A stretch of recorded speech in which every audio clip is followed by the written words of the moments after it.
भाई Indian bowling मतलब सब मुझे आज के मैच का इंतजार इसलिए था कि चलो यार दो बड़ी तगड़ी टीमें मजा आएगा। ये तो ऐसा लगा कि इंडिया कोई फुल मेंबर नेशन के अगेंस्ट खेल ही नहीं रहा। मतलब ये तो अजीब ही हो गया। ये क्या हुआ है साउथ अफ्रीका के साथ? मेरा ख्याल है कि देखिए ये मैं एक्सपेक्ट नहीं कर रहा था इतना डिफरेंस होगा दोनों टीम्स में, मगर भारत खेल ही इस लेवल पर रहा है कि बाकी सारी टीम्स जो है वो कम से कम जितना ये मार्जिन ऑफ डिफीट है ना उतने ही मील दूर हैं भारत से। Should we just give the World Cup to India because it looks like it's like they're unstoppable. I think that won't be fair, but the fair would be rest of the world versus India. Yeah, I think that's the only thing we've left here. Yes. I mean, total domination, like you mentioned in your intro. All three aspects of the game: batting, bowling, fielding. चाहे वो पहले fielding करें, चाहे वो पहले batting करें, complete control. हमें credit देना चाहिए जो इंडिया इस टाइम पे क्रिकेट खेल रहा है ना, उसके आसपास भी कोई नहीं है, कोई टीम नहीं है। हम अफ्रीका को बोलते थे ना कि वो टीम लगती है जो शायद मुकाबला करे, तो आज वो मिट्टी के रेत के ढेर की तरह साफ कर दिया। खत्म चौबरा की रिदम खत्म होती है तो फिर आज की शुरू करती है। कॉन्फिडेंस आया हुआ है, बिलीव आया हुआ है कि they are one of the best in the world and they are proving it and it shows in their body language. Not so एक शॉकिंग डिफीट है ये साउथ अफ्रीका के लिए, क्योंकि दो तीन चीजें सामने आती हैं। एक तो ये कि बैटिंग सेकंड जो है ये ठीक नहीं है करते हैं, चेस ठीक नहीं करते हैं, और शायद जो अभी तक परफॉर्मेंस है वो एक मिथ है। Seriously, what is the way to stop Team India in this World Cup? So seriously, what is the way to stop Team India, Wasim? TV बंद कर दो। TV बंद कर दो। अच्छा idea. I think every team in the World Cup must exactly thinking the same thing right now, including New Zealand, South Africa we've seen just now, Pakistan, whoever. इस time में किसी को किंग का नाम देना चाहिए, वो सिर्फ विराट ही है, बाकी कोई आसपास नहीं है, कोई भी आसपास नहीं है। Welcome to crick mind. जय हिंद दोस्तों, एक और नया पाक मीडिया रिएक्शन वीडियो में आप सबका स्वागत है। विराट कोहली अपना 35वां जन्मदिन पर अपना 49th सेंचुरी पूरा कर लिया, और द ग्रेट सचिन तेंदुलकर का 49 सेंचुरी ओडीआई में वो रिकॉर्ड बराबर कर लिया। सो ये एक ऐतिहासिक मूवमेंट था हर क्रिकेट फैन के लिए। इसके बाद इंडियन बॉलिंग ने साउथ अफ्रीकन बैट्समैन को खड़े ही नहीं होने दिया, पूरा रौंद के रख दिया, 83 रन पे ऑल आउट कर दिया। और ये देखकर पाकिस्तान मीडिया, वासिम अकरम हैरान रह गए कि साउथ अफ्रीकन जैसा स्ट्रॉन्ग बैटिंग लाइनअप के खिलाफ इंडिया का बॉलिंग इतना शानदार कैसे बॉल किया। पूरा आग उगल रहा था। जाडेजा के सामने तो टिक ही नहीं पाए, सामी, सिराज हो या फिर बुमराह हो, और उसके बाद कुलदीप यादव ने 2-3 ओवर में 2 विकेट ले लिया। सो ये देखकर पाकिस्तान मीडिया हैरान रह गए। वासिम अकरम भी पहले पाक मीडिया का फुल रिएक्शन देखते उसके बाद मिलते, क्योंकि सर्टेन कंडीशंस पे ये चलते हैं, ऑल कंडीशंस की ये टीम नहीं है। आज मुश्किल पिच थी और भारत को दाद देनी पड़ेगी। कई लोग कहते हैं कि जी वो जो पिचेस बनाई गई हैं वो भारत को फेवर करने के लिए बनाई गई, तो दूसरी टीम्स भी तो उतनी है ना वर्ल्ड कप खेलने के लिए। तो आज ये मतलब है 200 में ऑल आउट होने वाली पिच थी है और 325 करवा दिया, तो उनको क्रेडिट देना पड़ेगा विराट कोहली एंड कंपनी को, जिस तरह से उन्होंने बैटिंग की एक मुख्तलिफ पिच पे। सो ये अब जो आपका सेमीफाइनल और फाइनल में जो आपके एक तरह से नॉकआउट मैच में तभी टेम्परामेंट भारत का अब चेक हो सकता है। अभी तक तो फ्लॉलेस क्रिकेट खेली है, वो डू और डाई सिचुएशन के नाउ और नेवर में शायद ये कुछ गलती करें तो करें, उसमें भी गलती करके भी ये संभल जाएंगे क्योंकि इतने वर्ल्ड क्लास प्लेयर्स हैं इनके पास बैटिंग बॉलिंग में।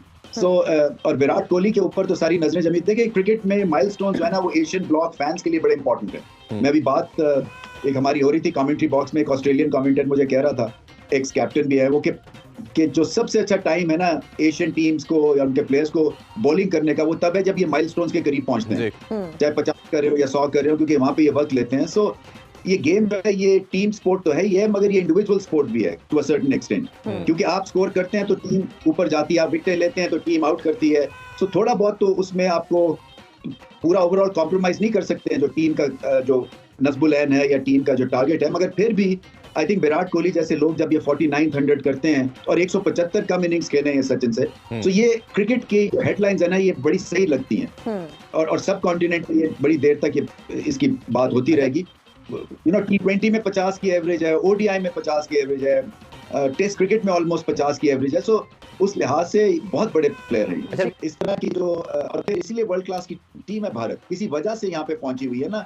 और ये जो सुपरस्टारडम मिला हुआ है ये सिर्फ एड्स में काम करने से नहीं मिला है, ये क्रिकेट पहले सामने आई है, उसके बाद फिर सारा पैसा फॉलो हुआ है ना, उसके बाद स्टारडम फॉलो हुआ है, और फिर इन्होंने ये प्रोडक्ट को गिरने नहीं दिया। यहाँ पे भारत में आप इंटरेस्ट देखें सड़कों पे, आम पब्लिक से नॉलेज जो है वो एक आम बंदे की बेइंतहा है, और इसलिए कि वो उनके ये इसमें रसी बसी है उनके सिस्टम में ये गेम, और इसी वजह से ये ड्रॉप नहीं होने देते हैं इसके स्टैंडर्ड को, मेहनत करते हैं, पॉलिटिक्स नहीं करते हैं, क्योंकि उनको पता है कि इसमें पैसा भी है, सारी दुनिया को हम रन कर सकते हैं, रूल कर सकते हैं, और ये एक एथिक स्पोर्ट है, पूरा जो दुनिया है वो उस बॉन्ड उनका मिलता है। बिल्कुल आप सही कह रहे हैं। तीनों शोबों में, और आज की परफॉर्मेंस के क्या कहने।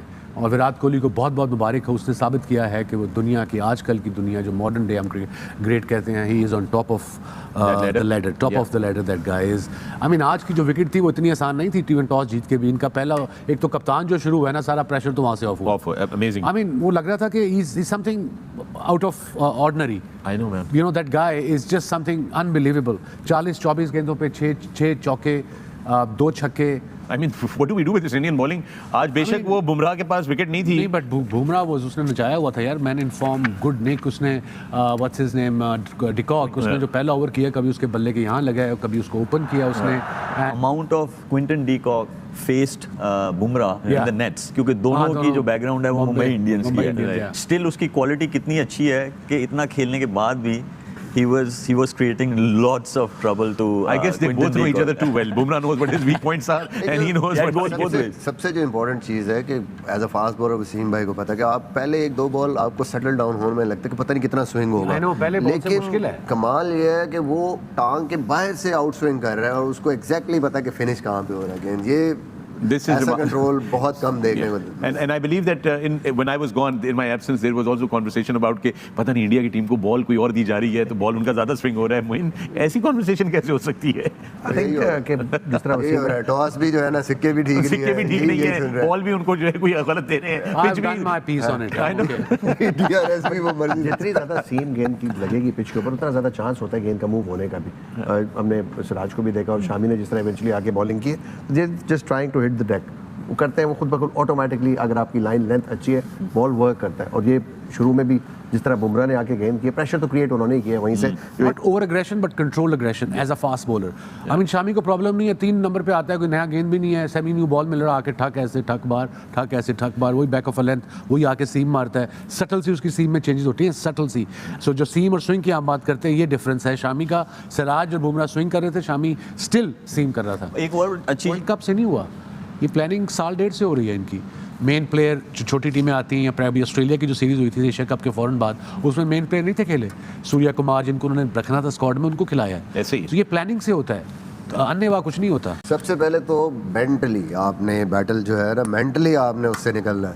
अगर हर टीम, उन्होंने पहले इतनी अच्छी क्रिकेट खेल के इतना अंडर प्रेशर हर टीम को कर दिया है कि वो मेरे ख्याल में मोर देन 50% बैटल तो पहले जीते होते हैं। तो ये सबसे पहले किसी भी टीम ने अगर टफ टाइम उनको दे रहा है तो वो मेंटली इससे निकलेंगे कि हम अच्छा खेलेंगे और हम जीतेंगे। I see Australia will give tough. Australia is the one. I think Wasim had earlier suggested some outstanding ideas. एक तो ये कि उनके बल्ले चुरा लें, दूसरा ये कि उनके स्पाइक्स गायब कर दें बॉलरों के, तीसरा मेरा भी एक आइडिया है कि टीम की बस की जो है ना टायर वायर वो उतार के रात को जो है गायब कर दी जाए ताकि वो ग्राउंड भी ना पहुंचे। लेकिन फखर, जैसे ही देखा पाकिस्तान मीडिया का रिएक्शन बहुत ही इंटरेस्टिंग था। आपका थॉट जरूर कमेंट करके बताइए, कुछ अगर कहना हो तो कमेंट करके बता सकते हो। मतलब इंडिया के बॉलिंग के सामने कोई भी ओपोनेंट खड़ा ही नहीं हो पा रहा है। इंडिया अगर 200 भी काटे तो भी 100 रन से जीत जाएगा।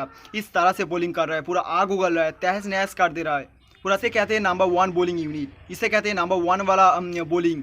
और बैटिंग भी चल रहा है, बॉलिंग भी चल रहा है, उसके ऊपर से फील्डिंग तो एक्स्ट्रा बोनस है। फील्डिंग भी बहुत ही शानदार कर रहा है। तो ये देखकर पाकिस्तान मीडिया का दावा है, सिर्फ हम इंडियन तो मानते ही कि इंडिया को हारना इस बार नामुमकिन है।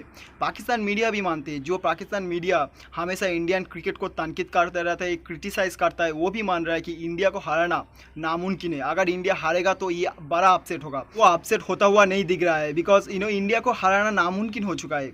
अगर कोई भी स्लिप कार भी जाए तो बैटिंग संभाल रहा है, अगर बॉलिंग स्लिप कर जाए तो बैटिंग, और बैटिंग स्लिप कर तो बॉलिंग संभाल रहा है। सो ये इंडिया सिर्फ फॉर्मेलिटी के लिए खेल रहा है। इंडिया तो जीत चुका है। ये परफॉर्मेंस देखकर तानवीर अहमद भी मान रहा है कि पाकिस्तान अगर जीते तो खुशी होगा, लेकिन इंडिया को हारना इम्पॉसिबल हो चुका है। और पाकिस्तान के लिए यही बेहतर होगा कि सेमीफाइनल में ना आए। अगर सेमीफाइनल में आए पाकिस्तान को बहुत जालिल होना पड़ेगा।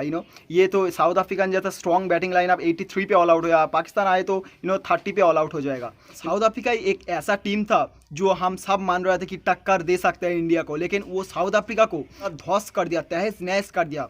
3 रन पे ऑल आउट कर दिया इतना स्ट्रॉन्ग बैटिंग लाइनअप के बावजूद। सो आप सोचो, इंडिया के आसपास भी कोई टीम नहीं भटक रहा है इस टूर्नामेंट में। थॉट जरूर कमेंट करके बताइए, कुछ अगर कहना हो तो कमेंट करके बता सकते हो। इस वीडियो में इतना ही। वीडियो अगर पसंद है तो वीडियो को लाइक करें, चैनल को सब्सक्राइब करें। मिलते हैं नेक्स्ट वीडियो में। Thanks for watching, bye bye.